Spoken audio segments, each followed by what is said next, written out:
we got to talk about Texas Tech, because this team came into the season ranked in the preseason top 25. They came into the season in the conversation as one of the better teams in the Big 12.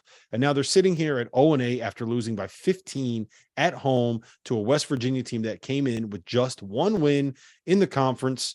I don't know what's gone wrong with this team, RC. I don't know if you have any opinion, but it kind of feels like this is one of the early examples of a team that's been victimized.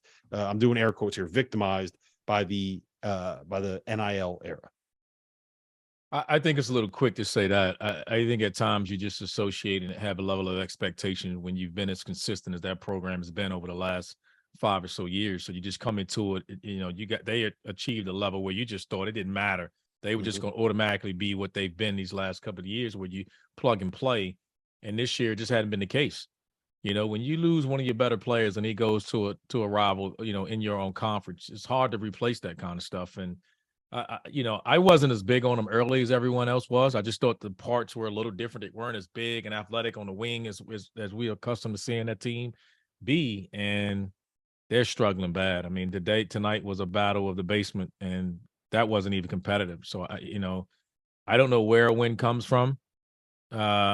Because as you know, in that conference, it's just brutal. I mean, if you're not going to get West Virginia at home, man, if you can't win at West Virginia at home, I mean, win and who? I mean, that top half of that, I mean, top 8 teams in that league is brutal, and I don't know. And that's the problem right there. You can't even say top half. You're like the top 9.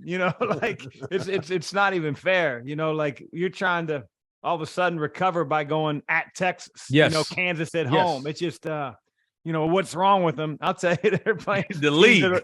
Teams that got a little bit more talent than them. What worries me is, West Virginia getting 76 in their building. Texas Tech that we're all used to, teams are scoring 45 in their building, not 76. There. It's really crazy that you see them in the Maui early on, and they look like world beaters, man. And this league, the Big 12, can steal your confidence, and I don't know where they're going to get a win. They'll get one. They have such a great home crowd, but you start to lose that many in a row. Well, they're starting to turn on them, man. Like I see it in my mentions. I see it in the questions that we get in the chat. They're still going to turn out. They're still going to turn out for the games. But I want to ask you guys this, because it feels like they went against kind of what their culture and their identity was when they brought players in, right? When you think of Texas Tech last year, they had 9 guys that were between 6'6" and 6'8", who were all 22 or 23 years old, who all had 7-foot wingspans, and they just switched everything, and they made it impossible to score against them. They just had killers defensively, and they played that no middle defense, and there was nothing you could do against them. And now they're bringing in Pop-Up Isaacs is a fine player, but he's a freshman that's out there to shoot a bunch of jump shots. He's not a guy that's known for his defense. Now you got 2 bigs. You're rotating through Fardaws and Daniel Bacho.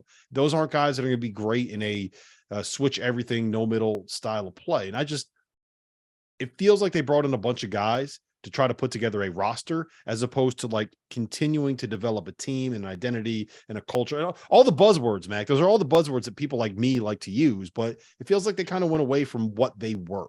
Yeah, it's hard, man. It's not the NBA where you can just pick players. They got to pick you too.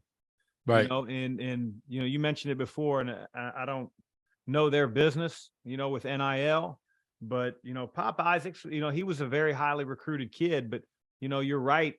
Not only is he a freshman, but he's not necessarily the identity that you think of when you think of a Texas Tech defensive player, at least. And so, it's a little bit of shift from what we're all used to, for sure.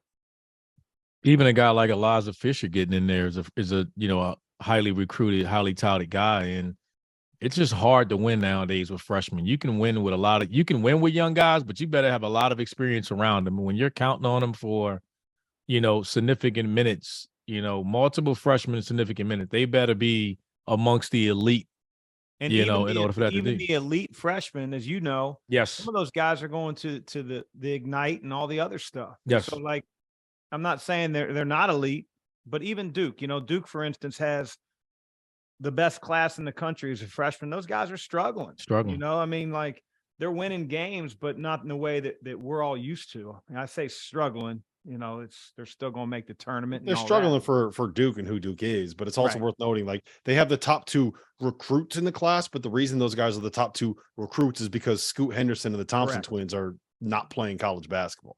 And Because those guys, and that's the way of life now, you know, Mhm. for college coaches, is they recruit that level of player.